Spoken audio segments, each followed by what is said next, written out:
D'abord, je tiens à réitérer encore une fois mes vives félicitations à l'endroit de son Excellence le Président Laurent Gbagbo pour la confiance renouvelée de ses pairs honorables à son endroit. Mes félicitations à vous, Monsieur le Président de l'Assemblée nationale.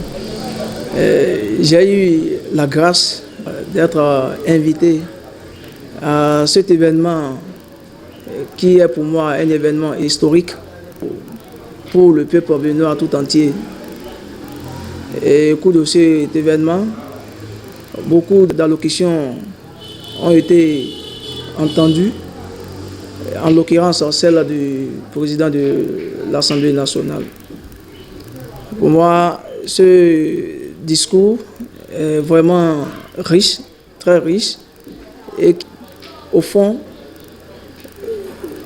donne l'image d'un rassembleur, le discours qu'il a tenu pour vraiment que le président est là pour tout le monde, il est là pour toutes les entités que constitue la 9e législature.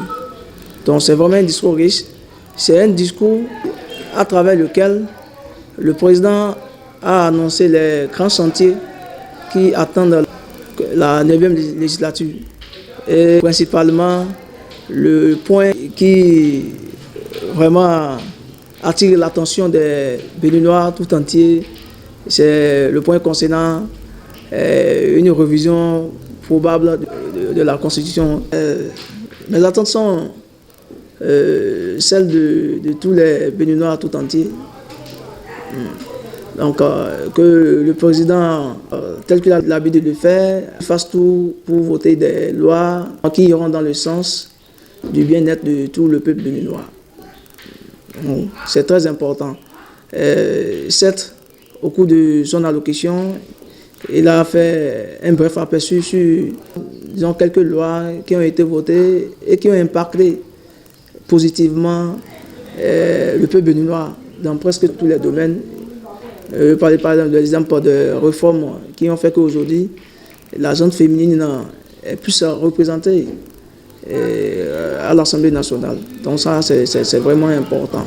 Maintenant, et là, il a parlé de la révision de la Constitution. Je me permets encore de revenir encore sur ce point. Certes, tout le monde se pose la question de savoir qu'est-ce qui va se passer. Mais personnellement, la vie elle-même, elle est dynamique. C'est-à-dire, à la Constitution du 11 décembre 1990, les réalités, le contexte qui ont poussé les forces vives de la nation à réfléchir pour mettre sur pied cette Constitution, je pense qu'aujourd'hui, les choses ont vraiment changé. Donc, il y a quand même de dynamique.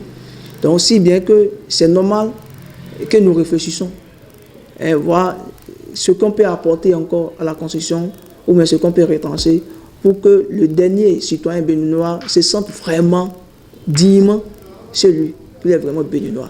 C'est très important. Parce que quand on parle de la révision de la Constitution, les gens se focalisent souvent à l'aspect politique. Au-delà de la politique, il faut quand même que nous nous préoccupons de la vie des Béninois. C'est très important.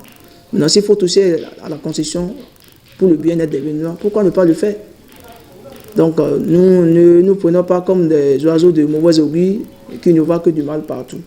Parlons de la révision de la Constitution. Ce que moi je peux demander ici à nos représentants, je veux parler des députés à l'Assemblée nationale, c'est d'opérer des choix, de voter des lois qui vont vraiment avantager le peuple béninois. S'il faut réviser la Constitution pour le bien-être du peuple béninois, il faut le faire.